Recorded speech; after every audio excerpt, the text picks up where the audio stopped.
तो चलिए आज हम आप लोगों को मीटर ब्रिज से संबंधित एक एक्सपेरिमेंट दिखाते हैं कि मीटर ब्रिज की सहायता से किसी दिए गए वायर का पहले हम रेसिस्टेंस निकालेंगे, फिर उसके बाद स्पेसिफिक रेसिस्टेंस निकालेंगे उस मटेरियल का जिसका ये वायर बना हुआ है। तो इसके लिए हमको क्या चाहिए, हमको जो एपरेटस रिक्वायर्ड है उसमें एक मीटर ब्रिज है। तो ये है मीटर ब्रिज मेरा। ये मीटर ब्रिज एक्चुअली होता क्या है, तो मीटर ब्रिज जो है एक वुडन बोर्ड है। ये वुडन बोर्ड है, उस वुडन बोर्ड पर तीन जो है मेटालिक स्ट्रिप लगे हुए हैं। देखिए यहाँ तीन, ये ऐसे लगे हुए हैं कि बीच में दो गैप हमको मिल रहा है। यहाँ हम डायग्राम में भी दिखा रहे हैं, ई और एफ दो गैप हमको मिल रहे हैं। अब हम क्या करते हैं, इस मीटर मेटालिक स्ट्रिप से ए और सी पॉइंट के बीच 1 मीटर लंबा वायर जोड़ा हुआ है। इसमें आप देखिए इस मीटर ब्रिज में भी 1 मीटर लंबा वायर ये लगा हुआ है। अब इस ठीक इसके नीचे 1 मीटर स्केल लगा हुआ है, जो इस मीटर ब्रिज में भी दिख रहा है कि एक स्केल लगा हुआ है। अब हमको क्या चाहिए, एक मीटर ब्रिज चाहिए था, तो मीटर ब्रिज हम ले लिए। अब क्या करेंगे, दूसरा चाहिए हमको 1 मीटर लंबा वायर। तो हम 1 मीटर लंबा ये वायर ले लेते हैं जिसका हमको स्पेसिफिक रेसिस्टेंस और रेसिस्टेंस निकालना है। उसके बाद चाहिए एक हमको रेसिस्टेंस बॉक्स। ये रेसिस्टेंस बॉक्स है, इसकी सहायता से हम नोन रेसिस्टेंस जिसका वैल्यू हमको पता है, जितनी कुंजी इससे निकालेंगे उसके सामने लिखे हुए नंबर के अनुसार उसका वैल्यू होता है रेसिस्टेंस का। अब तीसरा चाहिए रियोस्टेट। रियोस्टेट ये डिवाइस है जिसका काम है, इसको वेरिएबल रेसिस्टेंस भी कहते हैं। ये जितने पॉइंट पे जाएगा उसके अनुसार इसका रेसिस्टेंस वैरी करेगा, तो इसको हम वेरिएबल रेसिस्टेंस या रियोस्टेट कहते हैं। उसके बाद हमको क्या चाहिए, एक चाहिए गैल्वेनोमीटर। ये है गैल्वेनोमीटर। जब भी आप जाएंगे एक्सपेरिमेंट करने के लिए तो आपको लैब में ये मिलेगा और वहाँ जी लिखा हुआ रहेगा। तो जिस पर जी लिखा हुआ रहे समझिए वो गैल्वेनोमीटर है। और गैल्वेनोमीटर केवल जो है करंट मौजूद है कि नहीं सर्किट में यही डिटेक्ट करता है। तो क्या करता है, detect the presence of current in the circuit. ये करंट सर्किट में है कि नहीं ये पता करता है। अब उसके बाद हमको चाहिए एक जॉकी, जो इसमें लगा हुआ है। ये है जॉकी, ये जॉकी है जिसकी सहायता से ये जो वायर है इस पर इसको हम स्लाइड करेंगे। ये जॉकी है। जॉकी के बाद चाहिए वन वे की। ये की जो है वन वे है। जब इसकी कुंजी को हम निकाल देते हैं तो ये ओपन हो जाता है, और जब हम कुंजी लगा देते हैं तो ये क्लोज हो जाता है सर्किट। तो ये कुंजी है जिसको हम लोग स्विच भी कहते हैं। इस सर्किट के लिए हम एक्सपेरिमेंट करने के लिए लैब में इसका यूज करते हैं। उसके बाद हम लेते हैं एक सेल और बैटरी एलिमिनेटर। हमारे पास सेल के जगह पर ये बैटरी एलिमिनेटर है, जो जिसको हम वोल्टेज इसका एडजस्ट कर सकते हैं और जितना रिक्वायर्ड है उसके अनुसार हम एडजस्ट करेंगे। ये डीसी सप्लाई देता है, इसको कहते हैं बैटरी वोल्टेज रेगुलेटर और ये बैटरी एलिमिनेटर। उसके बाद हमको चाहिए थिक कनेक्टिंग वायर।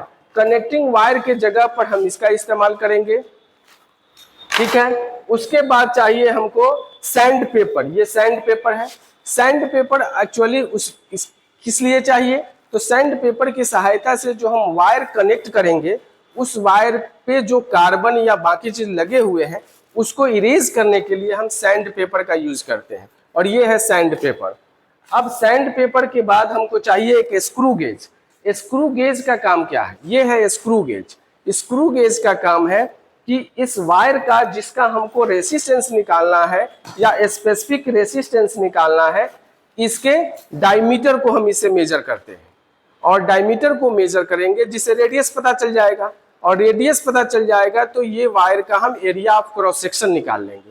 ताकि आप जानते हैं कि रेसिस्टिविटी निकालने के लिए हमको फॉर्मूला क्या चाहिए, rho is equal to R A by L होता है।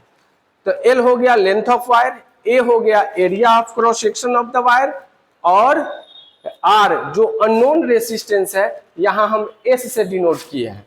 तो अननोन रेसिस्टेंस ले लेंगे कि ये मीटर ब्रिज किस कंसेप्ट पर काम करता है, कौन से प्रिंसिपल पर ये मीटर ब्रिज काम करता है।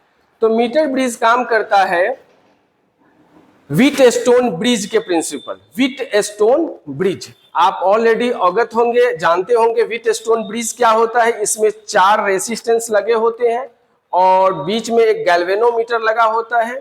जब गैल्वेनोमीटर से कोई करंट पास नहीं करता है तो ब्रिज बैलेंस होता है। ऐसे व्हीटस्टोन ब्रिज का डायग्राम हम बना देते हैं यहाँ। ये व्हीटस्टोन ब्रिज है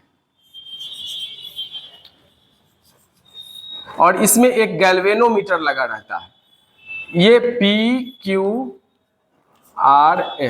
Q के सामने S है, P के सामने R है ना, तो PQRS। अब ये ब्रिज जो है बैलेंस जब होगा तो बैलेंसिंग कंडीशन में P/Q = R/S होता है। इसी प्रिंसिपल पर ये व्हीटस्टोन ब्रिज काम करता है। अब इसमें हमको अगर पता है 3 रेसिस्टेंस पता है, 3 का वैल्यू पता है, तो एक अननोन हम इसे पता कर लेते हैं। ये व्हीटस्टोन ब्रिज का प्रिंसिपल होता है, जिसकी सहायता से हम मीटर ब्रिज की सहायता से फिर इस वायर का रेसिस्टेंस और स्पेसिफिक रेसिस्टेंस मेजर करेंगे। तो चलिए अब हम चलते हैं सर्किट को कनेक्ट करने, कि कैसे सर्किट को कनेक्ट करेंगे और किस तरह से हम फिर जो डिजायर्ड वैल्यू है रेसिस्टेंस का वो हम प्राप्त करेंगे, जानेंगे कि इसका रेसिस्टेंस कितना है, इसका स्पेसिफिक रेसिस्टेंस कितना है। तो चलिए अब हम चलते हैं।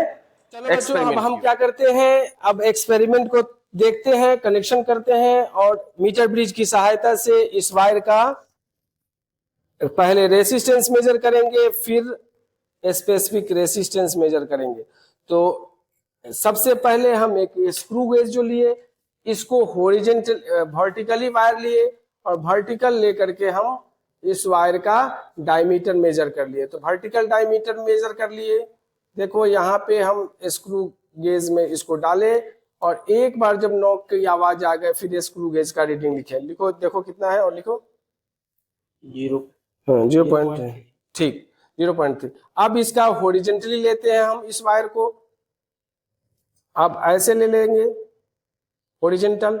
अब हॉरिजॉन्टल ले लिए डायमीटर, फिर हम मेजर करेंगे इसको। एक बार जब नॉक की आवाज आ जाएगी फिर मेजर करेंगे इसके रीडिंग को। देखो यहाँ, देखो ये नॉक के सामने जो है, अब मेजर कर लिए हम लोग। अब दोनों का एवरेज निकाल लेंगे और ये एवरेज डायमीटर हो जाएगा इसका। तो डायमीटर बराबर क्या होता है, 2R होता है। तो इसकी सहायता से हम इस वायर का रेडियस पता कर लिए। चूंकि रेडियस पता कर लिए तो एरिया क्या होता है, area of cross section A बराबर होता है πr²। तो πr² जब हम मेजर कर लिए, अब हम क्या करते हैं, इस जो दूसरा गैप है उसमें हम रेसिस्टेंस बॉक्स को ऐड कर देते हैं। देखो ये रेसिस्टेंस बॉक्स है, इसको ऐड कर दिए। अब क्या करेंगे, हम इसके C टर्मिनल जो है इसका मीटर ब्रिज का, उसे एक वायर से कनेक्ट कर दिए। यहाँ इसके दूसरे छोर को हम एक वन वे की में यहाँ डाल दिए। वन वे की के दूसरे छोर को हम ले गए रियोस्टेट के पास और रियोस्टेट कनेक्ट कर दिए। रियोस्टेट के दूसरे टर्मिनल को हम लेके आए कहाँ, जो हम बैटरी एलिमिनेटर लिए हैं, बैटरी एलिमिनेटर के निगेटिव टर्मिनल से जोड़ दिए। तो C को हम सबसे पहले किससे जोड़े, वन वे की से जोड़े।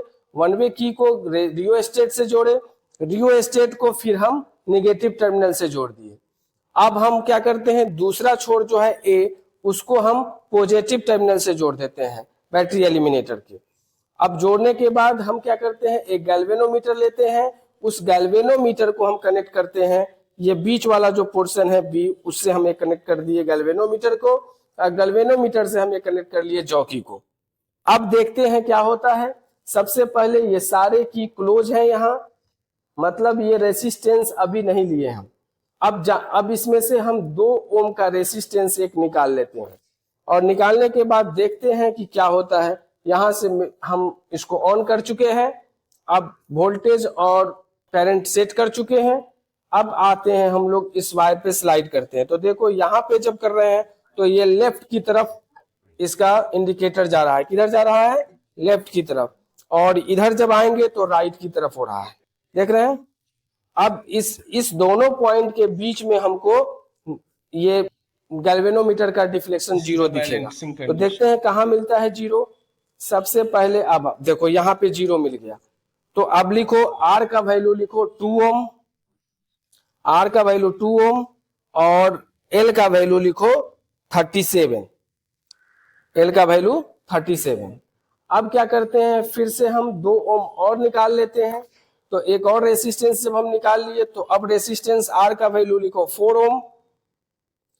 अब देखते हैं कहां पे बैलेंस मिल रहा है, बैलेंसिंग कंडीशन मिल रहा है हमको, ये बैलेंसिंग कंडीशन मिला यहां, देखो कितना पे मिला 22.5, 20 L का वैल्यू लिखो 22 रुक जाओ 22 नहीं 23 लिखो, 23 पे हमको मिला। रेसिस्टेंस हम 4 ओम लिए थे, अब लेते हैं 6 ओम, तो 6 ओम लेने के लिए क्या करेंगे हम, यहाँ एक 5 ओम का निकाल लेंगे और एक 1 ओम का निकाल लेंगे, तो 6 ओम हमको मिल गया। अब इसमें देखते हैं बैलेंसिंग कंडीशन कहाँ मिल रहा है हमको, चलिए तो देखते हैं 6 ओम में बैलेंसिंग कंडीशन मिला, हाँ ये मिला तुम्हारा 17 पे, तो लिखो R का वैल्यू 6 ओम और L का वैल्यू 17 सेंटीमीटर।